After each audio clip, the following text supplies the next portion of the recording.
Dear Narcissist, an open letter from a crisis counsellor. What would a trained mental health practitioner say to a malevolent narcissist, sociopath, or psychopath who is finally facing the results of his antisocial behaviour? I was moved to write this after dealing with a convicted violent criminal regarding his self-harm and aggression. Narcissism is being rewarded in the digital era. Recently leaked documents found that Facebook knew that Instagram would harm the mental health of young girls. Many men are raised to believe that being dominant is a successful strategy. This is promoted by various characters on the internet, so they are motivated to maintain this behavior far beyond its expiry date.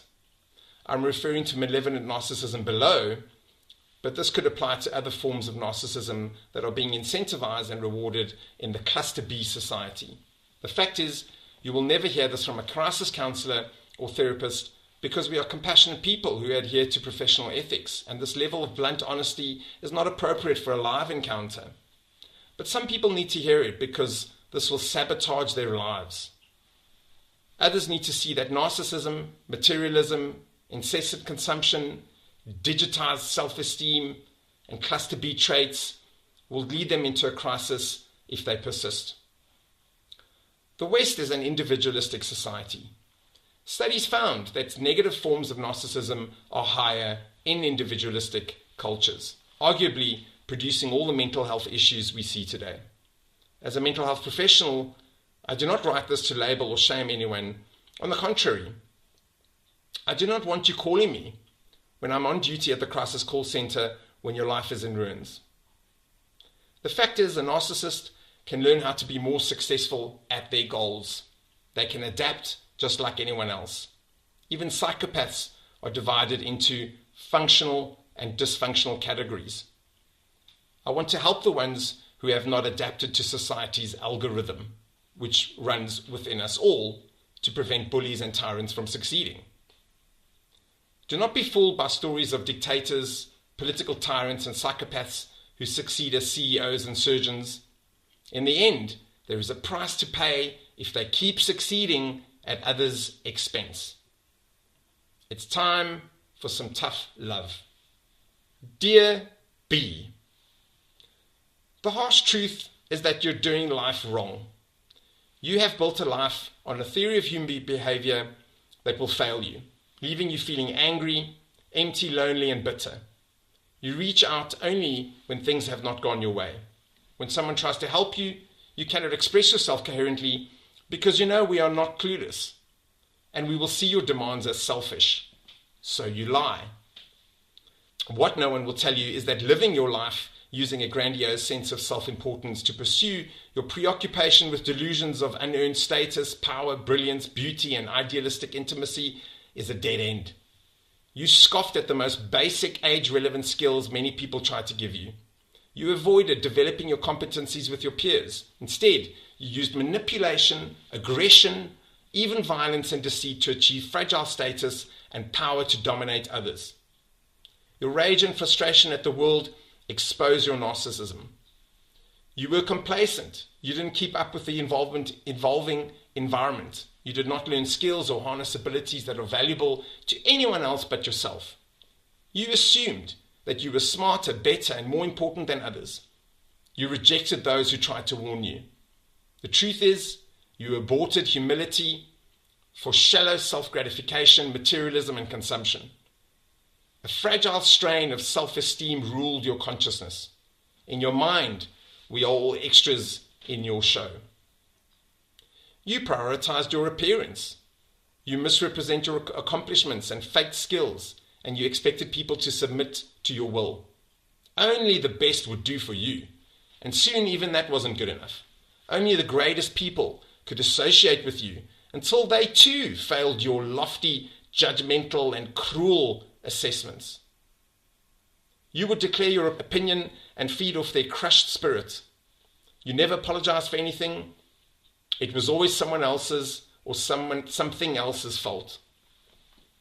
Now here you are, ranting and raving about how everyone has let you down. You have no friends, no family, no support. Even loved ones keep their distance. Somehow your charms do not produce positive outcomes anymore. People avoid you, ignore you, and generally have little time for you. You tried apologizing, but you could not elucidate it coherently because you do not even know what you did wrong. You feel like a ghost. Your rage and anger burn inside you, but somehow no one seems to really care. This is a good time to learn some new life skills.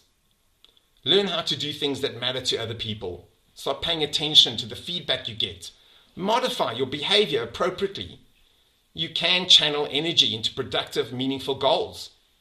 Offer yourself to be useful to others and to be with others for the sake of sharing experiences in synchronicity and harmony. Stop trying to stop bad things happening to you and start doing positive things for and with others. Stop lying.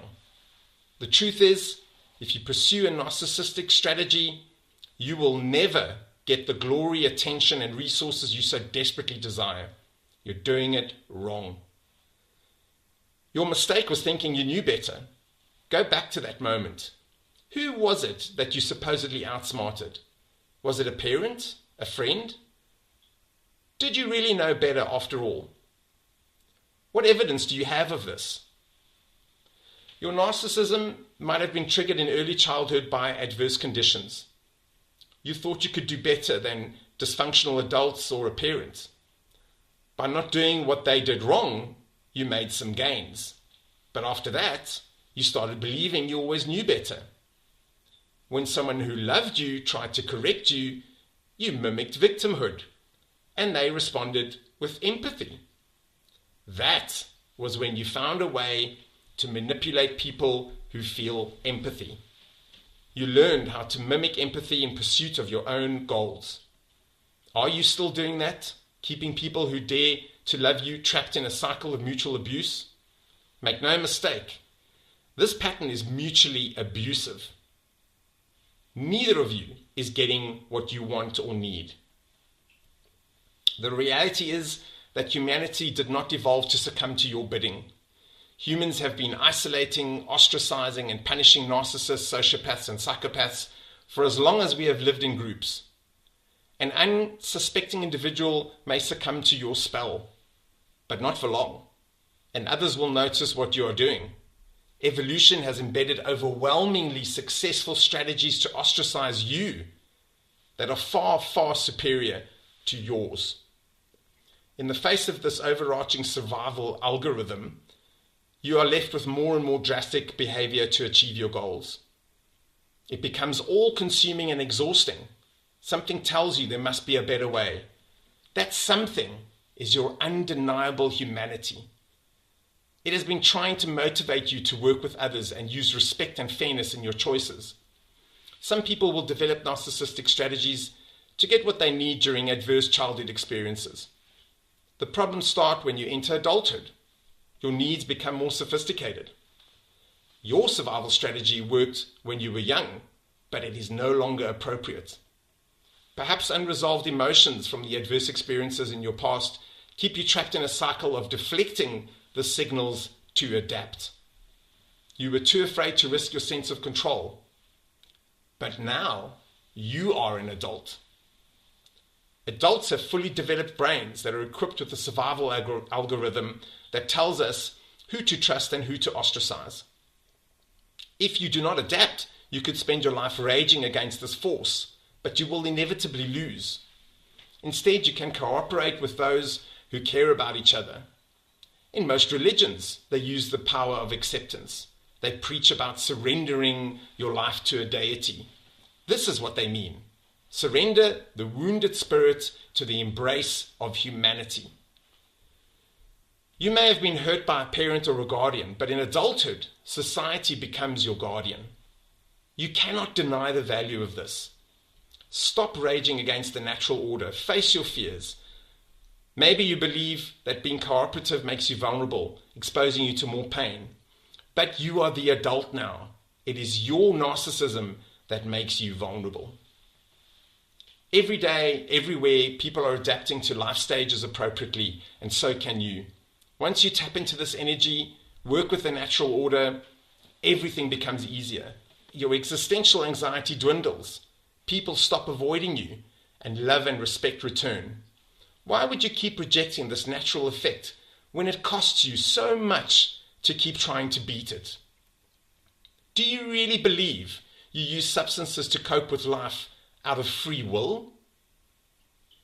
If you're sincerely empathetic to others, show respect, listen with curiosity, become open to learning, develop your skills, be humble, contribute and create, you will tap into a powerful natural force that unites you again with others. Your amygdala will sense this and stop feeding your fears. You will gain resources and people will genuinely respect you. You will begin to realize that things that happened decades ago cannot hurt you anymore.